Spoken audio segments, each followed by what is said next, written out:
Good afternoon, my fellow classmates. Chloe and I are very excited to present to you our pecha kucha on the play How I Learned to Drive by Paula Vogel. Before we start, we'd like to mention some content warnings. This play covers very heavy topics, such as pedophilia, incest, grooming, and sexual assault.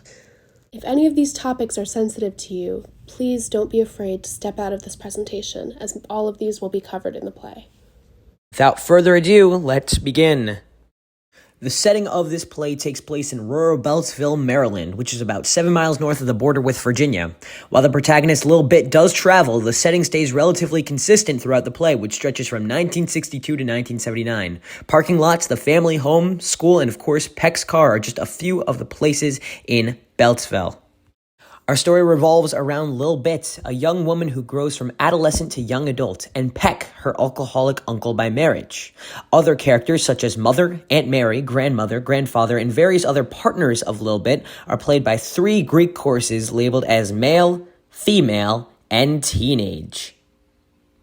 The play covers several events in the history of the twisted relationship between Lil Bit and her Uncle Peck. In a non-sequential order, the audience views Peck's abuse of his niece through encounters and events over approximately 20 years. These moments are shown as flashbacks, as a now 35-year-old Lil Bit looks back on these memories, retelling them to the audience in the form of a driver's education manual. What we first see in the play is a 17-year-old Lil Bit receiving a driving lesson from Uncle Peck when he then assaults her. We learn as the play goes on that this behavior continues for years. Soon after, we are introduced to Lil Bit's family and their unique dynamics. As the play continues, we see more instances of this abuse, until the events culminate with the first time she ever experienced it. In the final scene of the play, when Lil Bit is first learning to drive, Peck assaults her for the first time. Lil Bit, echoed by the Greek chorus, spirals, shouting, "This isn't happening." She scrambles out of the car and she is suddenly in the present. She informs the audience of how she's doing now, describing that event as the last days she lived in her body.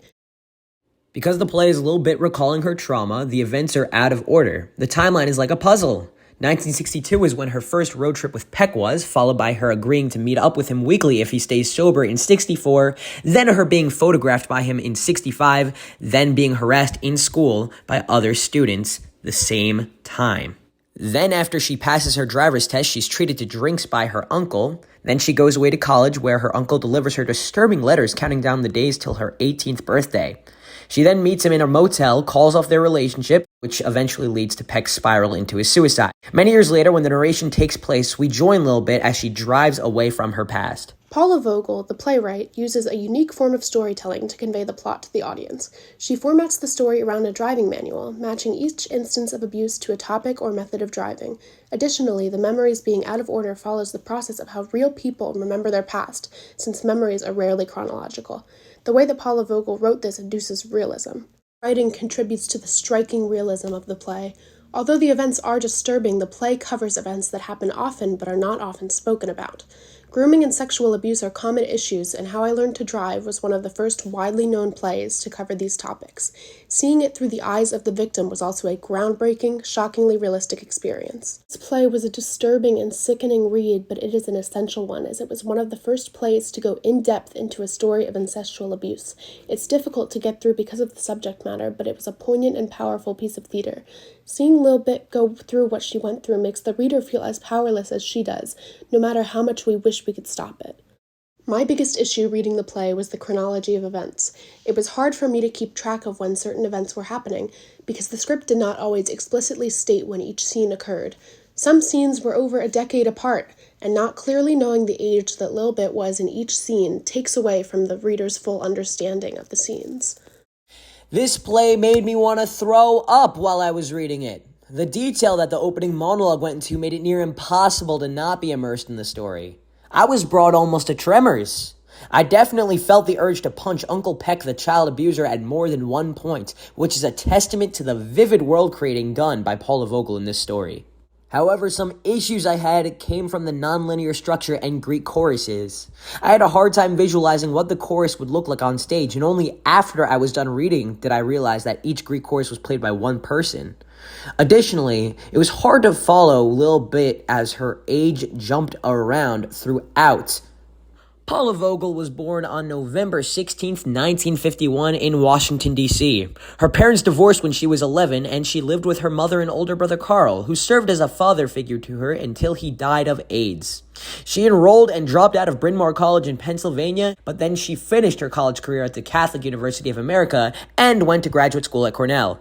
Throughout her playwriting career stretching back to the late 70s, she has written iconic shows such as The Baltimore Waltz, The Long Christmas Ride Home, Indecent, which won a Tony, and of course How I Learned to Drive, which won a Tony, Obie, and Pulitzer. Vogel is a celebrated playwright across the globe and even has a 13E award given in her name by Vineyard Theater. The original off-Broadway production opened in 1997, starring Mary Louise Parker and David Morse. Shortly after, multiple other productions were mounted, including a Spanish-language production in 2008. On April 19th, a new production starring the original off-Broadway cast will debut on Broadway at the Samuel J. Friedman Theater. The original production opened to rave reviews, with critics applauding Paula Vogel's ability to create a tense, ambiguous dynamic between Lil Bit and Peck. Ben Brantley, a reviewer from the New York Times, wrote, "The scrambled chronology makes it harder for the audience to form judgments. Miss Vogel is too intelligent not to acknowledge that what's happening is, in some appalling way, a love story." This first ideograph features a lot of symbolism. The cut-up photos represent the broken image of what adolescence should look like to Lil Bit, and how she may always find the tears even in the most innocent and serene of places. The eyes in the rear view mirror depict the ending of the show where she leaves her past behind her, but the shadow over the eyes represent her past always looming over her no matter what. This second ideograph features two classic speedometers positioned together with a bra over them. This ties the theme of car metaphors being conflated for sexual innuendos throughout the show. We interpreted the pink lettering and coloring of the bra to be an allusion to Lil Bit's ascension into femininity, while the black and white background plays stark contrast to the pink, perhaps alluding to the dark circumstances of said ascension. Last but not least, our favorite ideograph features a giant hand cupping a little girl who is learning to drive. We interpret this hand as the older Lil Bit's hand, and this ideograph highlights the idea that the older Lil Bit wishes she could protect her younger self from the trauma inflicted upon her by her driving sessions with her uncle. The blue color scheme displays a dramatic undertone which is ever present throughout the play.